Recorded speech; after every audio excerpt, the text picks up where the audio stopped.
Hello, मेरा नाम प्रांजल है और आज मैं आपसे बात करने वाला हूं कि हम लोग ब्रश का प्लेसमेंट कहाँ करेंगे, ब्रशेस क्या होते हैं, किस तरीके से उनका प्लेसमेंट किया जाता है डीसी मशीन के अंदर। तो चलिए शुरू करते हैं।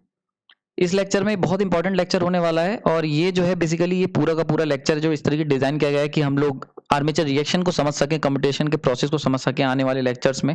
तो इसको बहुत ध्यान से समझना है। इस लेक्चर में सबसे पहले जो सीखने वाली चीज मिलेगी कि एमएनए, हमने देखा एमएनए कैसे डिसाइड कर सकता है प्लेसमेंट ऑफ ब्रशेस। मैंने आपको पुराने लेक्चर अगर आपने मेरे देखे होंगे उसमें मैंने वाइंडिंग्स बताई थी, लैप और वेव, और मैंने बताया था कि कहाँ पे ब्रश प्लेस करना है वो हम लोग वाइंडिंग देख के बता सकते हैं। ठीक, अब ये बड़ा इंपॉर्टेंट है कि क्या हम एमएनए देख के भी डिसाइड कर सकते हैं कि ब्रश कहाँ प्लेस होने चाहिए, या एमएनए कैसे एक इंपॉर्टेंट रोल प्ले करता है ब्रश के प्लेसमेंट में। बहुत इंपॉर्टेंट पॉइंट है जो आपको सीखने को मिलेगा इस लेक्चर में। दूसरा इंपॉर्टेंट पॉइंट है कि स्पार्किंग जो होती है वो क्या होती है और कैसे एमएनए के शिफ्ट होने से स्पार्किंग होने लगती है। पुराने लेक्चर में मैंने एमएनए आपको बताया था, जीएनए बताया था, एमएनए की शिफ्टिंग बताई थी, ठीक है, कि एमएनए कैसे शिफ्ट होता है। अब इस लेक्चर में हम जानेंगे कि अगर एमएनए शिफ्ट हो गया तो उसके क्या असर होंगे, क्या उसके रिजल्ट्स होंगे, और स्पार्किंग जो होती है उसका one of the most important result है वो क्यों होती है। तीसरा पॉइंट आपको सीखने को मिलेगा कि ब्रश शिफ्ट जो होती है उसका करंट के आउटलेट पे, यानी कि एक डीसी मशीन जो करंट तुम्हें प्रोवाइड करती है, डीसी जनरेटर जो करंट देता है लोड को, उस पर क्या असर पड़ेगा अगर एमएनए को मैं शिफ्ट कर देता हूं। ठीक है, तो इस पूरे लेक्चर में ये तीन चीजें आपको बहुत इंपॉर्टेंट हैं जो जानने को मिलेंगी। चलिए शुरू करते हैं। अगर मैं बात करूं एक डीसी मशीन की, तो डीसी मशीन के अंदर बेसिकली रोटर की अगर बात की जाए, ये हम डिस्कस कर चुके हैं पूरी तरीके से। और यहाँ पे ये आपका पोल्स होते हैं, ये पोल्स हो जाते हैं, ये मैं बता चुका हूँ, नॉर्थ साउथ पोल्स। ठीक है, ये वाइंडिंग की हुई है, ये पूरी जो देख रहे हो आप, ये पूरी इस तरीके से, ये सारे के सारे क्या है, कंडक्टर्स एंड वाइंडिंग है। ये वाइंडिंग की हुई है, ठीक, ये वाइंडिंग्स हैं। और ये कम्यूटेटर सेगमेंट्स हैं। कम्यूटेटर सेगमेंट का मतलब क्या हुआ, स्प्लिट रिंग्स हैं। ठीक है, स्प्लिट रिंग बने हुए हैं, ये देखो यहाँ पे, ये क्या इंसुलेशन है, यानी कि कॉपर रिंग देन इंसुलेटेड, यानी कि ये क्या स्प्लिट रिंग दिखा रहा है। और मैंने आपको बताया था स्प्लिट रिंग के बाद ये direction of rotation and current बता रखा है। ये मोस्ट इंपॉर्टेंट चीज है, ये है ब्रश का प्लेसमेंट। देखो ये ब्रशेज हैं, ठीक है, ब्रश। तो ब्रश हम लोग कहाँ प्लेस करेंगे, यहाँ पे प्लेस करेंगे, यहाँ प्लेस करेंगे, या इन्होंने जो यहाँ पे ब्रश प्लेस करके दिखाए हैं उसके पीछे क्या रीजन है, यही हम लोग सीखेंगे कि ब्रश का प्लेसमेंट। ये जो ब्रशेज हैं B1 और B2, यानी कि ये जो दो ब्रश हैं, एक से करंट बाहर आ रहा है और एक से करंट अंदर जा रहा है, ये इनका क्या रोल है और ये किस तरीके से हम लोग इनको प्लेस करेंगे। तो चलिए शुरू करते हैं। सबसे पहले अगर स्पार्किंग की बात की जाए तो स्पार्किंग का मेन रीजन क्या होता है, स्पार्किंग कैसे होती है, तो इसको एक बहुत सिंपल सा तरीका है। अगर मान लेते हैं मेरे पास एक वायर है, ठीक है, एक वायर है जो कि 5 वोल्ट पे है, मान के चलते हैं एग्जांपल के, ठीक, और आप क्या कर रहे हो, एक दूसरा वायर लेके आ रहे हो जो कि 0 वोल्ट पे है, और इसको क्या कर रहे हो, आप इसके साथ टच कराने की कोशिश कर रहे हो। ठीक, तो जब आपने देखा होगा, जब दो वायर को आप करीब लाते हो जिसमें एक जो है वो पोटेंशियली चार्ज है, ठीक है, जिसमें पोटेंशियली चार्ज है, और दूसरा क्या है, डिस्चार्ज वायर है, यानी कि न्यूट्रल 0 वोल्ट पे है। तो ऐसे केस में आपने देखा होगा कि एक स्पार्किंग स्पार्किंग कह सकते हैं, चार्ज या करंट कह सकते हो, यहाँ से इलेक्ट्रॉन जंप करते हैं और इसको हम लोग एक फ्लैश की तरह देखते हैं। स्पार्किंग एक बहुत कॉमन सा फिनोमेना है स्पार्किंग। ठीक है, तो स्पार्किंग जो होती है वो बेसिकली कब होती है, जब आप दो वायर ले लो, ठीक है, जिसमें से एक पॉइंट जो है वो सर्टेन पोटेंशियल पे हो। वैसे तो बहुत सारे रीजन होते हैं स्पार्किंग के, जिसको मैं बहुत डिटेल में नहीं जाना चाहूंगा। अगर मशीन की बात की जाए तो वहां पे क्या होता है, नॉर्मली अगर कोई जो पॉइंट है जिसको तुम टच करने जा रहे हो, दो दो वायर हैं या दो पॉइंट जिन्हें आप टच कराने जा रहे हो, उनके बीच में जब डिस्टेंस कम हो जाती है, काफी छोटी डिस्टेंस रह जाती है, और एक वायर चार्ज अप होता है, या तो एक वायर चार्ज अप हो या दोनों वायर चार्ज अप हो अपोजिट पोलैरिटी के, ठीक, या फिर एक 0 वोल्ट पे हो और एक सर्टेन जो है हाई पोटेंशियल पे हो, हाई वोल्टेज पे हो। ऐसे केस में क्या होता है, इनके बीच में जो होती है, इनके बीच में आपको स्पार्किंग देखने को मिलेगी। इस तरीके से स्पार्किंग आती है, ठीक, स्पार्किंग। तो स्पार्किंग क्या होती है, बेसिकली जो बीच की एयर होती है वो अपने आप को आयोनाइज कर लेती है और यहाँ के जो इलेक्ट्रॉन्स हैं वो इस पे जंप कर जाते हैं। इलेक्ट्रॉन जो है वो इस तरीके से जंपिंग उनकी होने लग जाती है वाया एयर, और एयर जो होती है वो कंडक्टर बन जाती है। इस पूरे प्रोसेस को हम लोग स्पार्किंग कहते हैं। तो स्पार्किंग जो होती है, आई होप आपको समझ में आई होगी स्पार्किंग कैसे होती है। ठीक, तो अगर मैं कभी भी एक चार्ज पोटेंशियल वायर को एक अनचार्ज पोटेंशियल वायर से, या कॉन्टैक्ट को, चार्ज कॉन्टैक्ट को एक अनचार्ज कॉन्टैक्ट से टच करवाऊंगा, तो वहां पे स्पार्किंग होना तय है। वहां पे 100% चांसेस है कि स्पार्किंग होगी। ठीक, आगे चलते हैं, स्पार्कलेस ऑपरेशन कैसे परफॉर्म किया जा सकता है। तो उसके सिंपल सा तरीका है, अगर तुम जो दो पॉइंट जिन्हें आप टच कराने वाले हो, ठीक, उन्हें या तो सेम पोटेंशियल पे ले आओ, +5 वोल्ट +5 वोल्ट। ठीक, अब ऐसे केस में क्या होगा, यहाँ से कोई भी इलेक्ट्रॉन एयर से जंप नहीं करेगा। ठीक है, स्पार्किंग का मेन रीजन क्या था कि पोटेंशियल डिफरेंस के कारण क्या होता है, इलेक्ट्रॉन जो होते हैं वो जंप कर जा रहे थे, लेकिन जब दोनों के दोनों सेम पोटेंशियल पे हैं तो कोई भी इलेक्ट्रॉन जंप नहीं करेगा वाया एयर। ठीक, तो ऐसे में क्या होगा, यहाँ पे कोई भी स्पार्किंग, यानी कि जीरो स्पार्किंग। एक तरीका ये है। दूसरा तरीका इसी में क्या कर सकते हो, इसको भी 0 वोल्ट पे रखो एंड इसको भी 0 वोल्ट पे रखो। सबसे बेस्ट तरीका यही है ठीक, यानी कि अगर आपके दोनों के दोनों पॉइंट जो होंगे वो अगर 0 वोल्टेज पे होंगे, ठीक, जिनमें कोई भी पोटेंशियल डिफरेंस नहीं होगा, तो कोई भी इलेक्ट्रॉन जंप नहीं करेगा। सारी की सारी कहानी केवल इस बात की है कि आपको जब भी कोई वायर, दो वायर को टच कराना है, कॉन्टैक्ट क्लोज करने होते हैं, तो अगर उन दोनों पॉइंट का जो बीच का जो पोटेंशियल है डिफरेंस वो 0 होता है, यानी कि डेल वी इक्वल टू 0 होगा, तो वहां पे स्पार्किंग नहीं होगी। ठीक है, वहीं पे अगर क्या होता है, अगर इन दोनों पॉइंट के बीच का potential difference del V not equal to 0 हुआ, तो वहां पे जितना ज्यादा पोटेंशियल डिफरेंस होगा उतनी ज्यादा हैवी स्पार्किंग होने के चांसेस हैं। इसलिए तुमने देखा होगा कभी कभी आप लोग क्या करते हो, जब आप हैवी लोड लगाते हो, ठीक है, हैवी मोटर कनेक्ट करते हो, तो आपके प्लग में स्पार्किंग होती है। रीजन यही है, प्लग आपका 220 वोल्ट पे चार्ज अप है, और जो आप मोटर लेके आए हो, जब आप उसको कनेक्ट करते हो, तो वहां पे मोटर की जो पोटेंशियल है वो 0 वोल्ट पे है, 0 220। तो जैसे ही 220 वोल्ट का जो आपका प्लग है 220 वोल्ट का, वो वायर के क्लोज आता है 0 वोल्ट के, तो वहां पे क्या होता है, एयर के थ्रू एयर इलेक्ट्रॉन जो होते हैं वो जंप कर जाते हैं, और ऐसे केस में क्या होता है, आपके वहां पे स्पार्किंग देखने को मिलती है हैवी लोड के केस में। ठीक, तो स्पार्किंग बेसिकली इलेक्ट्रॉन के जंप करने से होता है, और वो पूरा का पूरा जंप जो है वो पोटेंशियल डिफरेंस। तो सीखने वाली बात क्या है, अगर तुम्हें स्पार्किंग रोकनी है किसी भी प्रोसेस में, तो उनका पोटेंशियल डिफरेंस 0 होना चाहिए या कम होना चाहिए जितना भी पॉसिबल हो। तो अब बात कर लेते हैं हमारे टॉपिक की, जो है कि प्लेसमेंट ऑफ ब्रशेस। इसको समझने के लिए बहुत ध्यान से समझना, इसको, ये काफी ज्यादा कॉम्प्लिकेटेड कॉन्सेप्ट है। इसको समझने के लिए मैं यहाँ पे पोल्स बनाता हूँ। ठीक है, हमने जो मशीन अभी पीछे डायग्राम मैंने बताया था, उसमें मान लेते हैं एक नॉर्थ पोल है, ठीक है, और इस तरीके से एक साउथ पोल है, ठीक है, और ये मेरे पास कंडक्टर की क्वाइल्स हैं, कंडक्टर कह सकता हूँ, ये कंडक्टर नॉर्थ के अंडर है, ये सेंटर में है, ठीक, ये दूसरा कंडक्टर है, एंड देन ये साउथ का है। तो देखो ये वाला जो कंडक्टर है, यानी कि 1 2 3 4 5, तो देखो जो 3 वाला कंडक्टर है ये मैग्नेटिक न्यूट्रल एक्सिस पे है, अगर हमने सब कुछ सही रखा हुआ है, ये मैग्नेटिक न्यूट्रल एक्सिस पे है, तो इस कंडक्टर के अंदर मान लेते हैं पोटेंशियल कितना इंट्रोड्यूस होगा, 0 वोल्टेज होगा। ठीक, ये नॉर्थ के एज पे है, तो यहाँ मान लेते हैं 3 वोल्ट इंट्रोड्यूस हुआ, ये बिल्कुल सेंटर में है। और एक चीज और ध्यान रखना, ये रोटर जो है पूरा ये इस तरीके से इस डायरेक्शन में रोटेट कर रहा है, डायरेक्शन ऑफ रोटेशन है, ये डायरेक्शन ऑफ रोटेशन, बहुत ध्यान से देखना, डायरेक्शन ऑफ रोटेशन है। ठीक है, तो ये मेरे पास कंडक्टर है, ये अगर 1 वोल्ट पे है, देन ये 3 वोल्ट पे है, सॉरी, और फर्स्ट वाला जो कंडक्टर है वो बिल्कुल क्योंकि सेंटर में नॉर्थ के, तो ये मान के चलते मैक्सिमम फ्लक्स कटिंग एक्शन हो रहा होगा, तो 5 वोल्ट पे हो गया।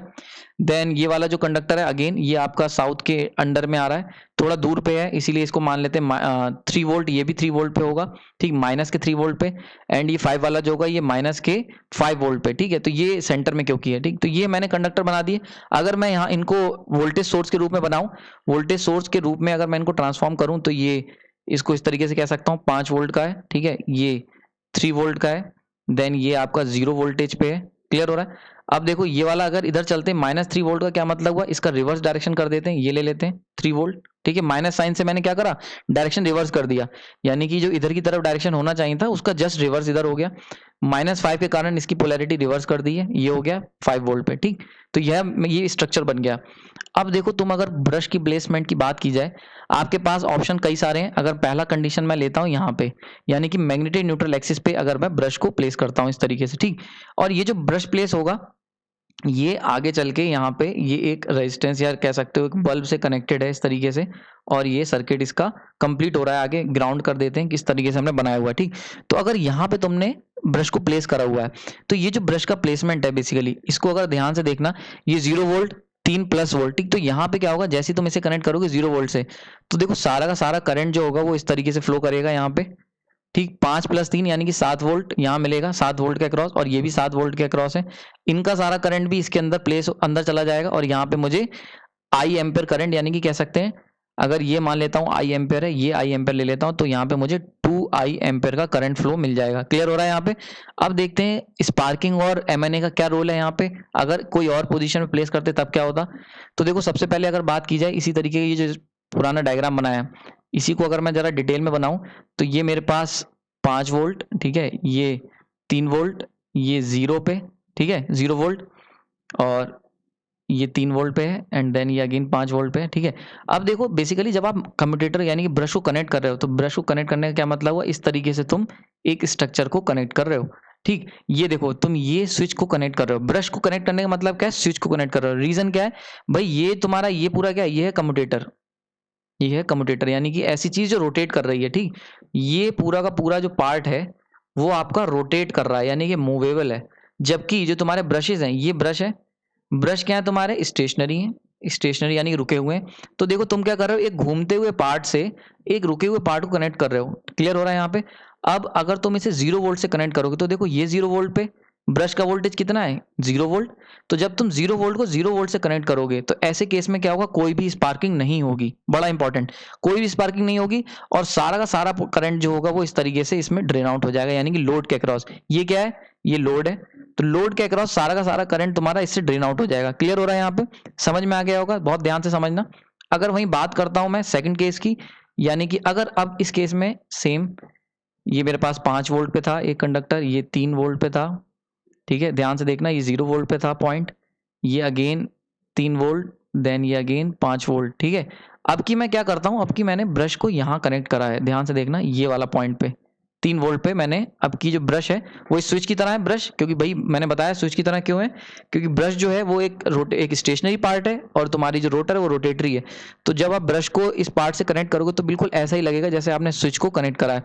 तो देखो स्विच तुम्हारा कितने पोटेंशियल पे, 0 वोल्ट पे, और ये वाला जो टर्मिनल है जिसे तुम कनेक्ट कर रहे हो, यानी कि जहां पे तुम प्लेस कर रहे हो इसको, ये कितने पे, ये 3 वोल्ट पे है, ठीक, 3 वोल्ट पे। अब देखो क्या हो रहा है, 0 और 3 वोल्ट, जब तुम इनको कनेक्ट करोगे तो भाई देखो del V not equal to 0, तो ऐसे केस में क्या होगा, यहाँ पे आ जाएगी आपकी स्पार्किंग। ये क्या होगा, स्पार्किंग होने लगेगी यहाँ पे, ठीक है। और ये जो स्पार्किंग होगी यही जो है आपके मशीन को डैमेज कर सकती है। जब स्पार्किंग होगी तो ऑब्वियस सी बात है वहाँ हीट अप होगा, भाई स्पार्किंग मतलब एक आग लगना, तो जो स्पार्किंग होगी उसमें क्या होगा, ये तुम्हारा ब्रश जो है वो डैमेज हो सकता है, ब्रश डैमेज हो सकता है। क्लियर हो रहा है ये बात, ठीक, तो समझ में आ गया होगा। अच्छा पोटेंशियल अगर करंट की बात कर ली जाए तो पुराने केस में, यानी कि ये वाला जो केस था, इस केस की अगर करंट की बात की जाए तो आई की वैल्यू कितनी होगी, 5 + 3, क्योंकि सीरीज में लगे हुए हैं, तो 7 वोल्ट माइनस इस पॉइंट पे आ रहा है, ये 0 वोल्ट पे है, divide by R winding. Clear हो रहा है। और यहां वाले करंट की बात की जाए, आई इक्वल टू अगेन 5 + 3 यानी 7 वोल्ट माइनस कहां जा रहा है करंट, 0 पे जा रहा है, 0 divide by R winding. Clear हो रहा है। तो इस तरीके से मुझे यहाँ पे 2i करंट मिल रहा था आउटपुट में। अच्छा अगर यहाँ वाले केस की बात की जाए तो एक करंट यहाँ से आया आई और एक करंट यहाँ से आया आई, ठीक, i1 और i2 कर लेते हैं। अब सॉरी आई देखते हैं, अगर इस i की बात की जाए, i1 i2 ले लेते हैं, इस i की बात की जाए तो देखो 5 + 3 = 7 माइनस, अब देखो तुम 0 वोल्ट से करंट नहीं ले रहे हो, तुम 3 वोल्ट से ले रहे हो, तो ये जो करंट यहाँ से यहाँ फ्लो होके जाएगा वो 7 - 3 वोल्ट, यानी कि 7 - 3 divide by R winding. Clear हो रहा है। इसकी बात कर ली जाए यहाँ से, तो देखो यहाँ से जो तुम करंट ले रहे हो वो किससे ले रहे हो, आई इक्वल टू 5 माइनस का 3 वोल्ट, ठीक है, क्योंकि तुम इसके अंदर जा रहे हो, तो 5 माइनस का 3 वोल्ट, ठीक, divide by R winding. Clear हो रहा है। तो अब देखो ये कितना निकल के आया, 7 volt, 7 divide by R winding, और ये आया 4 divide by R winding. Clear हो रहा है, 7 divide by R winding and 4। तो अब ऐसे केस में क्या हो रहा है, जो तुम्हारा यानी कि अगर आपने आई की बात करी जाए, अगर तुमने MNS पे ब्रश लगाया है, यानी कि या फिर कह सकते हैं आई, जब तुमने 0 वोल्ट पे ब्रश को प्लेस करा है, 0 वोल्ट पे ब्रश को प्लेस करा है, तब वो क्या होगा, ज्यादा होगा एज कंपेयर टू आई जब आपने क्या करा है, उसे 3 वोल्ट पे ब्रश को प्लेस करा है, 3 वोल्ट पे जब तुमने ब्रश को प्लेस करा है। समझ में आई बात। तो जब तुम 0 वोल्ट यानी कि ऐसा कंडक्टर, ऐसा कॉइल जिसके अंदर 0 वोल्ट इंड्यूस हो रहा है, जब वहां पे आप, यानी कि ये पुराना वाला केस, जब तुम 0 वोल्ट वाले कंडक्टर पे प्लेस करते हो, यानी कि ये वाले पे, ठीक है, तो ऐसी कंडीशन में अगर ब्रश प्लेस करते हो 0 वोल्ट वाले पे, तो वहां पे तुम्हें मैक्सिमम करंट मिलेगा। अगर तुम इसके अलावा किसी और कंडक्टर प्लेस करोगे तो वहां पे जो मिलने वाला आउटलेट करंट है, आउटलेट पावर है, वो क्या होगी, रिड्यूस हो जाएगी, क्योंकि अब तुम्हें क्या होगा, पोटेंशियल डिफरेंस जो होगा वो चेंज हो जाएगा। क्लियर हो रहा है यहाँ पे। और सबसे इंपॉर्टेंट चीज है, अगर स्पार्किंग की टर्म की बात की जाए तो ये देखो, ये कौन सी एक्सिस थी भाई, ये थी आपकी MNA, मैग्नेटिक न्यूट्रल एक्सिस, ये मैं पुराने लेक्चर में बता चुका हूं। तो अगर तुम MNA पे प्लेस करोगे ब्रश को, ठीक है, MNA पे, तो वहां पे आपको स्पार्कलेस ऑपरेशन मिलेगा। वहां पे क्या होगा, स्पार्किंग, यहाँ पे देखो कोई स्पार्किंग नहीं होगी, इस पॉइंट पे देखो यहाँ पे कोई स्पार्किंग नहीं, क्यों, क्योंकि ये भी 0 वोल्ट पे एंड ये पॉइंट भी 0 वोल्ट पे, दोनों 0 वोल्ट पे हैं, तो डेल वी इक्वल टू 0, कोई भी स्पार्किंग नहीं होगी। तो अगर तुमने MNA पे ब्रश को प्लेस करा है तो वहां कोई स्पार्किंग नहीं होगी। वहीं पे अगर आपने ब्रश आपकी कहाँ प्लेस कर दिया, इस तरीके से, यानी कि एक 3 वोल्ट पे है और एक 0 वोल्ट पे, अगर ऐसे ब्रश को प्लेस करोगे तो यहाँ पे स्पार्किंग 100% होगी, यानी कि यहाँ पे del V is not equal to 0। तो ऐसे केस में क्या हो रहा था, स्पार्किंग मिलेगी, ठीक। तो ये आई होप ये लेक्चर समझ में आ गया होगा। सबसे पहले अगर मैं बात करूं इस लेक्चर की, तो मैंने आपको मशीन के बारे में बताया, ब्रश के प्लेसमेंट के बारे में बताया। स्पार्किंग मैंने क्या सीखा कि स्पार्किंग जो होती है वो कब होती है, जब भी पोटेंशियल डिफरेंस अगर होगा, ठीक है, तो वहां पे क्या होता है, इलेक्ट्रॉन जो होते हैं वो जंप कर जाते हैं वाया एयर, और इस प्रोसेस को हम लोग कहते हैं स्पार्किंग। स्पार्किंग लो रोकने का तरीका क्या है, सिंपल सा, कि आप क्या करो भाई, 0 वोल्ट लो, यानी कि दोनों का पोटेंशियल डिफरेंस, दोनों सेम पोटेंशियल लो। ऐसे वायर जिन्हें आप टच करवा रहे हो या कॉन्टैक्ट पोटेंशियल क्या होना चाहिए, सेम होना चाहिए। सबसे अच्छा है 0 वोल्ट लो। फिर उसके बाद मैंने आपको बताया प्लेसमेंट ब्रश के बारे में। ब्रश को अगर आपको प्लेस करना है एमएनए के अकॉर्डिंग, तो एमएनए के अकॉर्डिंग अगर ब्रश प्लेस करना चाहते हो तो हमेशा ब्रश को एमएनए पे रखोगे। अगर आप एमएनए पे रखोगे तो वहां पे 0 वोल्ट मिलेगा और आपका कॉन्टैक्ट पोटेंशियल ब्रश का भी 0 वोल्ट है, तो वहां पे स्पार्किंग नहीं होगी। अगर तुम एमएनए के अलावा, ठीक, ये मैंने करके बता दिया था कंडक्टर के थ्रू, अगर एमएनए के अलावा उसे कहीं पे भी रखोगे तो वहां पे क्या होगा, स्पार्किंग मिलेगी, क्योंकि वहां पे फिर पोटेंशियल डिफरेंस आ जाएगा उस कंडक्टर और ब्रश के बीच में, और वहां स्पार्किंग होगी 100%। और दूसरा जो इंपॉर्टेंट चीज निकल के आई कि जो मिलने वाला करंट है, यानी कि करंट आउटलेट, आई आउटलेट जो मिलेगा, अगर तुम एमएनए पे रख रहे हो वो ज्यादा करंट मिलेगा एज कम्पेयर टू जब आप उसको किसी और ब्रश पे रखोगे, वहां पे जो करंट मिलेगा वो आपको कम मिलेगा आउटलेट में, ठीक है, क्योंकि पोटेंशियल डिफरेंस अब उतना नहीं रह जाएगा। क्लियर हो रहा है यहाँ पे, ठीक। तो आई होप ये लेक्चर आपको समझ में आया होगा, बहुत ही इंपॉर्टेंट लेक्चर है। इसमें मैंने आपको ये समझाने की कोशिश की है कि किस तरीके से ब्रश का प्लेसमेंट हम लोग एमएनए के थ्रू करते हैं, और एमएनए जो है वो कैसे इंपॉर्टेंट रोल प्ले करता है आपकी स्पार्किंग प्रोड्यूस होने में या स्पार्किंग को रोकने में। ठीक है, आपने अपना कीमती समय दिया, उसके लिए धन्यवाद।